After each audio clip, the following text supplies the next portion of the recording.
It's now my pleasure to introduce Alex Richardson, and I'm not going to spend any time talking about Alex, because she's just a wonderful person. And last year, she celebrated the 10th anniversary of the charity that she founded, FAB. So I'll lead Alex to tell you all about it. Thank you. Thank you, Michael. Right, well, let us hope we've seen the last of the technical hitches, but... Right, now, I've been given a slightly unusual brief compared with what I normally do, to really talk about how we can go about getting the public education messages out. But that is primarily why I founded the charity Food and Behaviour Research. And what it is that there's a host of audiences. It frustrated me from the off that we might do all these fine, high-powered scientific studies and publish them in journals, but unless that information gets to the people who need to know it, want to know it, and should be putting it into practice, we're really, I feel, not doing our jobs as researchers. Now, the public, the general public, there's a whole array of folk, in fact, all of us need to know, for our own personal health and well-being, more about nutrition, and particularly omega-3, than most of us are ever told. But parents and carers, if it's your child who has ADHD, for example, and Rachel has given a superb exposition of just quite what that can do to a child's life chances, or something like autism, you want to know, you are desperate to know the information that might help your child. Many of the support groups and charities that work with a whole myriad of neurodevelopmental and mental health conditions, they too want access to information they can use. And obviously, as I've said, all of us as individuals could do with this for our own personal well-being. The other major group that FAB Research targets, and that I give an awful lot of talks for, are professionals who work with individuals, either in health, education, social services, criminal justice, and a myriad of other professions. And it has offended me for years, and continues to do so, that absolutely nobody teaches any of these people, with the possible exception of some of those working in health, anything about nutrition and why food and diet matters to the client group that these people are trying to serve. We all eat, we all have to eat, and we all eat every day. But the idea that food can affect our mood and therefore our behavior and our ability to learn, this just isn't getting through. Now, obviously, there's other groups, companies, and obviously that's the major group represented here at the GOED Exchange.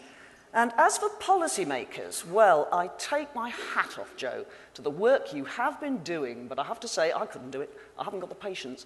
I am obviously hoping that eventually some of the people who are supposed to be in charge of our public health will take notice of some of this information. And yeah, FAB does actually. Some of the Parliamentary Food and Health Forum groups in the UK are in fact some of our best supporters and do come, but they themselves are frustrated with the kind of delays that have impaired getting through the information that research has long since shown. But when it comes to changing people's behaviour, what are the most powerful motivators when it comes to changing behaviour? Well, I could give you a whole lecture on that, but I won't. I will say, because this hit me from the off, children. If it's your children, you're going to care rather more about how you might be able to help your child achieve their potential, particularly if they're struggling with their behaviour or their mood or their learning, than you will ever care about your own future possible theoretical risk of heart disease or stroke, even though, when I first came into this field about 20 years ago, there was already abundant evidence in those areas, but it wasn't really driving people to make the kind of changes that I think people will make for their children. And in fact, there's no doubt about it, in retrospect, one can see that growth of the omega-3 market in the UK largely was driven. There was an absolute surge by a lot of the publicity that surrounded the child behaviour and learning studies. So that's one thing. But another, the brain, rather than the body. Because our mental well-being, this again, it's immediate. And although, as you say, Rachel, of course, it's the ADHDs who have a particular tendency to defer gratification. They can't do that. It's the here, it's the now. But we all do that. How you feel Right now, and this week again, mental health and well-being. And again, if it's a relative of yours who is affected, it has to be said that if depression is the issue, or many mental health conditions, the individual themselves may not be capable of making the changes needed, but those who care about that individual, their friends, their family, or the professionals who work with them, they are the audience who need to know more than they do at the moment about omega-3. Put the two together, and if this is about children's well-being and their ability to learn, which affects so much of what goes on when they arrive at school. If you're the one who can't manage to learn to read and write, but everybody else can, the damage that this can do to your entire life chances really can't be overestimated. Now, let's come to some figures here. These diagnoses: dyslexia, difficulties with learning to read and write; ADHD, behavior issues and attention concentration; dyspraxia, where it's motor coordination that defines that syndrome; and the autistic spectrum, where it's social and communication impairments. These diagnoses, they are descriptions. They're not explanations. They are as heterogeneous as they could almost possibly be, and they all occur on a dimension. So there's the cutoffs between a child who is or isn't dyslexic. They're essentially arbitrary, because the traits and the features and the symptoms, once they become problematic, these occur on a dimension across the whole of the population. But for some years now, the Department of Education figures for the UK show that 1 in 5 of all children in British mainstream schools, primary and secondary, has special educational needs of some kind.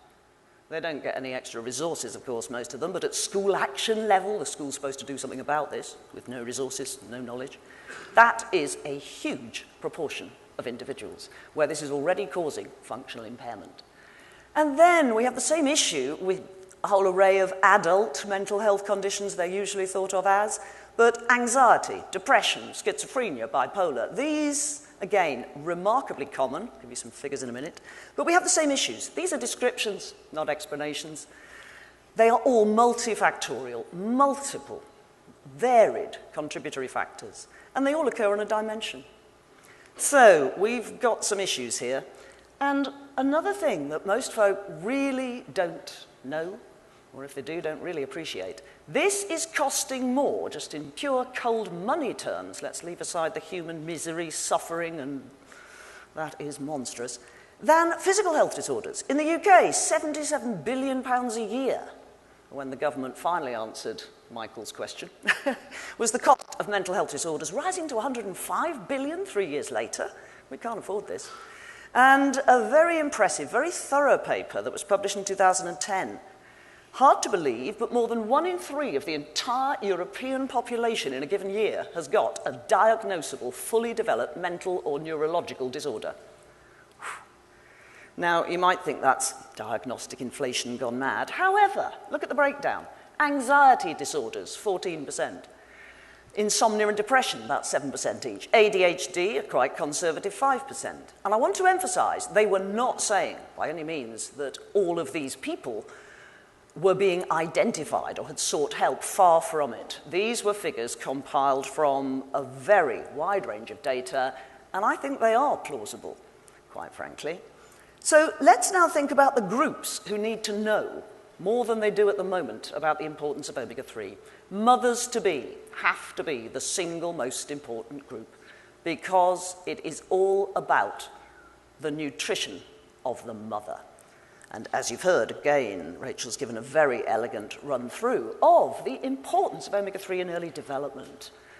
And okay, all mums theoretically know that they need to be careful about what they eat, but in practice, the mums who most need more omega-3 in their diets are not necessarily going to be doing anything about this. So I'm going to flag that it's the professionals, again, who work with them, and others who might care about them, who will need to get these messages across. And I'm going to do some things in pictures as well, because this, again, is the essence of communicating stuff. As Bill Sears, I'm sorry he's gone now, but I thought his lunchtime slides, we finally got to see them, fantastic. Everyone is familiar with, and all the health visitors, that's a group I often address, they're all familiar with the growth charts and monitoring the growth of weight of babies when they're born, of course, and their growth. But Michael, I have to thank you again for allowing me to use these fantastic slides of yours. I've never seen an audience who doesn't get it when they see these. Body growth, well, that's all very well. Have you ever seen the brain of a rhinoceros? I hadn't until I saw these fantastic slides of yours, Michael, a long time ago. It isn't about the body, it's about the brain. And likewise, this stunning slide from Michael's collection, the human mother and her infant. Look at the relative size of those hands, and look at the relative size of those heads. And any audience I've ever addressed, they get it. They suddenly realize, whoa, nutrition for the brain. Because the brain, as this audience certainly knows, whether it's 60%, 70% fat, it is the most fat-rich organ we have. So I tend to use the phrase now, changing diets, changing minds, because that is in effect what we've been doing with these changes, dramatic changes in the fat composition of our diets. Another way, rather than words, just the picture that shows this accretion of DHA in the brain, both in the womb, but then it continues throughout infancy. As that child's brain develops, the all-important raw material, DHA, needs to be in that child's diet if its brain is going to develop normally. Back to the prenatal period, this slide too, from, again, Joe Hibbelin's lab and the fantastic Hee-Young Kim. The one on the right, 50% fewer synapses, half the connections that you can see in the brain of the embryo where mother's diet has enough omega-3 DHA. That is shocking. And the implications, when you think about how many human mothers don't get enough DHA in their diets and what this means for their offspring's brains, are truly terrifying. And the first 1,000 days of life, we now know that nutrition affects gene expression. And in early life, the nutritional environment, some of the changes are going to be permanent. They're going to be lifelong. This was, in fact, an absolute paradigm shift in physical medicine, the fetal origins of adult disease. So heart disease, diabetes, whoa. Whatever mum's diet was in early life, this affects her offspring's risk for life. The same we are now finding, and there's an abundance of research now, equally terrifying, the same applies to mental health. So omega-3 deficiencies, and the research keeps coming, this seems to be priming the next generation for impairments of visual, motor, and cognitive development, and increased risks for anxiety, stress, depression. How simply could we reduce the burden of ill health if we did something about diet? But people need to know first. And then this trial, many of this audience will be familiar with this. This is the biggest trial to date, funded by the Australian government, of omega-3 during pregnancy. And this is one of the things that makes being an academic very frustrating, because it was nearly 2,400 women and children followed up for 18 months, a huge study. They gave 800 milligrams of DHA and 100 of EPA, but their primary outcomes, very well-intentioned trial, postnatal depression and infants' cognitive and language development at 18 months. But as many of you will know, it was a negative trial. And thanks, Harry, for emphasizing yesterday that, no, it wasn't negative, it was neutral. And in fact, it was so close to positive. But anyway, let's look at the data. For depression, they actually got a bigger reduction in postnatal depression than they powered the study to detect, from 15.5%, it's a shocking rate for the general Australian population, to 9.6. But they also got what, as a researcher, you have to call the placebo effect from hell. Mind you, for the women involved, this is good news. Placebo effects. Again, what is this telling us? Just getting the attention and somebody wants to know how you and your baby are doing and they bother to keep in touch? Wow.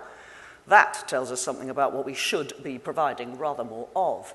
But anyway, active versus placebo, the all-important magical p-value, 0.09.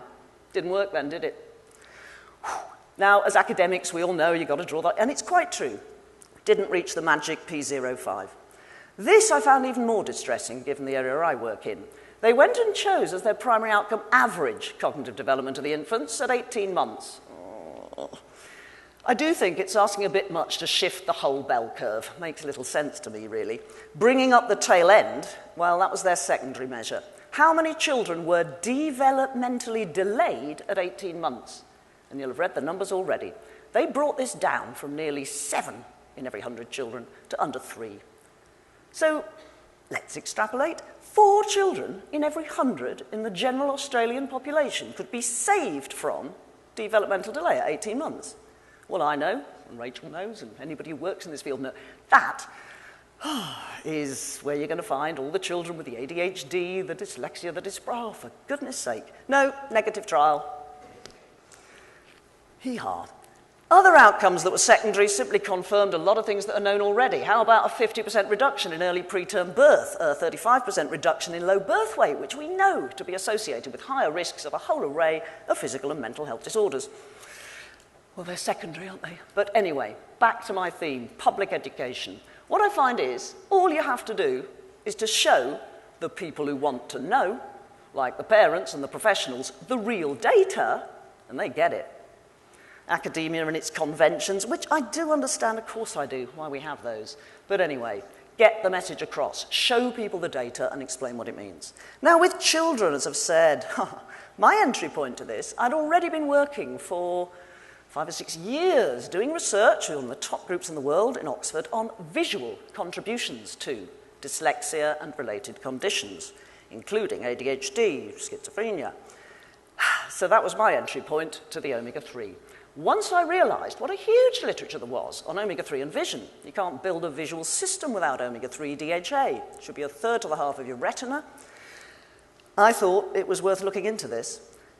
Now, on the public education, I invented this little list just from what I knew on the ground when I started doing studies, and it's pretty much held up ever since. Visual symptoms, I think it's more of the ADD than the hyperactivity that responds to omega-3. Emotional sensitivity, anxiety, sleep problems. Not going to give you the data today, but we've got a paper that should be coming out very soon indeed, showing improvements from supplementation with DHA on children's sleep. Preliminary data, but very, very interesting. And allergies too. But those sorts of, they make sense to parents. They make more sense than some of these diagnostic labels do. They allow people to identify, oh, that's me, that's my child. But the Oxford-Durham study, I basically had to kind of pick one of these diagnostic labels and chose developmental coordination disorder. It's defined by motor problems, and we were the ones who put the diagnosis on these kids. But I also knew it overlaps hugely with dyslexia, with ADHD, and particularly ADD. And we did indeed find 40% of these kids were dyslexic. They'd never been given the label, of course. And more than 30% scored in the clinical range for ADHD symptoms. And what we were able to show in just 3 months, with supplementation, with just over 500 milligrams a day of long-chain omega-3, 3 times the normal rate of progress in reading, twice the normal rate of progress in spelling, while the placebo group just held their own in reading and fell further behind, as these kids usually do, in their spelling. Across the board, we were able to improve these kids' ADHD-type symptoms, even though they were not ADHD children as such, hadn't been diagnosed. But Rachel mentioned this. This is the meta-analysis that includes the Oxford-Durham study and an array of other small researcher-led studies. There is indeed a beneficial effect of omega-3 on ADHD symptoms. Why don't most psychiatrists know this yet? Why don't most psychologists, why don't the educational psychologists know this? Because they don't. They need it presented to them, and they need it in an accessible form. And again, it's not a substitute for any other treatment. This is just a basic. Diet is fundamental.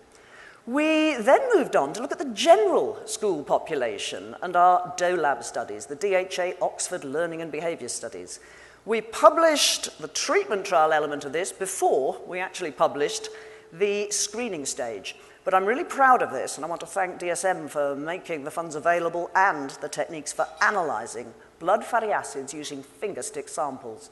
Nobody had ever known what's the omega-3 status of kids in the general school population in the UK, because our ethics committees in their wisdom banned venous samples from children years ago, unless they need one for a medical reason. But the fingerstick technology, fantastic. We made use of this, and in fact, it was nearly 500 children, and they were a representative of the general population. I'm going to show this in terms of the omega-3 index. Again, I could show the +1 open access nasty charts, but they would mean nothing to an audience of parents, professionals. This kind of thing does, even if they don't really know what the omega-3 index is. What did we find? We found that the average EPA and DHA blood concentrations of British school children would put them right into the high risk for heart disease were they adults. And that applied to almost every single child. There was hardly a one. There were a couple of outliers who obviously took supplements, who got out of that red zone. This is not good. We need to do better with our public education. We also found the higher their blood DHA, the better was their reading. We found the higher their blood DHA, the better was their working memory. And we found the higher their blood DHA, the fewer ADHD type symptoms they have. Oops, have I been turned off for going over time? No. Now, they are, of course, just correlations, and we all know correlation isn't causation. But I tell you, for getting the message across, those sorts of things, the people who need to know usually get it. But we did go on and do a treatment trial, and as Rob Winwood mentioned yesterday, we did find improvements in reading progress, albeit these were in the lowest fifth of readers. It helps the bottom end, and they were even more marked in the lowest 10%. We also found improvements in ADHD-type symptoms. These weren't ADHD children, they were general population, but they were better behaved, had less in the way of concentration problems, etc. This is important information, and we need to do better at getting it across. In adults, why is it that years after the American Psychiatric Association made a treatment recommendation, most people have no idea that a gram a day of EPA and DHA is a recommended treatment for depression.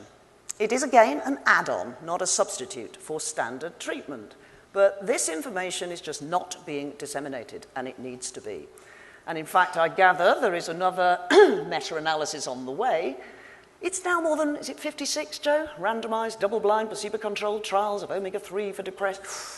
How many studies do you have to do to get the policymakers? I say I've given up with the policymakers almost. Let's just tell the people. Another interesting one, although we probably do still need more trials of the DHA-rich to really confirm this, but it appears to be EPA-rich formulations that do better with depression. And again, the general public and the professionals who work with them in these areas, they're always very interested to know fewer side effects. This is a small randomized trial showing that EPA alone was just as good as fluoxetine, Prozac alone for major depression, but the combination was actually better than either one alone. But the EPA-treated groups, either alone or with Prozac, had fewer side effects. That's surely important information. Now, there's an array of other conditions where we only have pilot data, so you really can't say anything other than that very, very boring phrase. More research is needed. Yeah, it is. We'd like more of you guys and girls to help us fund this research. That is the key issue. You do nothing for your academic career by choosing to focus in an area like this, and trying to get funding for these studies, not easy. Now, there is also, and this was mentioned yesterday, a controlled trial showing that even in healthy adults, there are cognitive benefits from DHA supplementation. I take my hat off to these researchers. I did actually work with them at the design stage trying to advise, but they did this trial so rigorously, and they were able to show improvements in memory and reaction time. So, what everyone needs to know, and I think I'm preaching to the converted here, that omega-3 EPA DHA, they're critical for brain development and function. This is an established fact. It is absolutely established. As for controlled trials, which of course are always required, pregnancy and breastfeeding, I haven't had time to include the breastfeeding studies, children with or without behavior and learning difficulties, depression and other mood disorders in adults, I could add prevention of schizophrenia, how important is that? Memory function in healthy adults, and what's more, they're safe. And we need them anyway, for our heart, for our joints, gracious me. But how to get these messages across? I'm really going to leave you with this. We need to work with the willing. That's why I've tended to focus on the parents and the professionals, and these are the audiences that FAB runs, multidisciplinary conferences. We get a big spread. We get researchers too, and we do get some of the policymakers. But we also need to tailor our messages to the audience that we are addressing. And I thought, again, Bill Sears' lunchtime stuff did a fantastic job of getting this across to the parents of children with traumatic brain injury, but that approach, keep it simple, get it in pictorial style, is exactly what's needed for the general public and for most of the parents and carers. As for children themselves, I've had a lot of experience in advising families on this one, but let's use some basic psychology. If you've been told you've got this diagnosis, that's made you feel a bit stigmatized perhaps, well, the motivating factor is not going to be it's for your ADHD or your dyslexia. But how about appealing to your vanity, particularly in the teenage years? How about for your hair and your skin and your nail? Work's a treat. It happens to be true as well, but yep, that will get them guzzling these down. Another one is, of course, that this is for the whole family. To make any child feel singled out that they're the one that has to take these pills if it's a supplement or eat the fish. Come on, the whole family should be doing this. And since you don't have to work long with these groups to know that most of the parents of the children who've got dyslexia, dyspraxia, ADHD, guess what? They've got a lot of those traits themselves. As for schools, I've found they would love to, but they are so overstretched now, particularly in the UK, that even though they would love to, they haven't got the budgets. They haven't even got the budgets to deliver education. And I'll finish with the importance of biomarkers. There's one thing that's going to motivate anyone. It's knowing what your omega-3 level actually is now and how far off target. I have come across so many parents and children where, oh yes, we eat fish, do the test, and they find they're down at 30% of their total HUFA or omega-3, because that's the way this test developed by the Uni of Stirling is scored. But Joe, your addition to this slide of the US soldier with just, doesn't even fill his boots, 17% instead of the 50% it should be, I'm glad to hear that that seemed to have an impact when you were presenting these data to the US military. If anyone wants further information, Food and Behaviour Research, fabresearch.org, and my email, I'm afraid I've run out of business cards, alex@fabresearch.org. Thank you very much.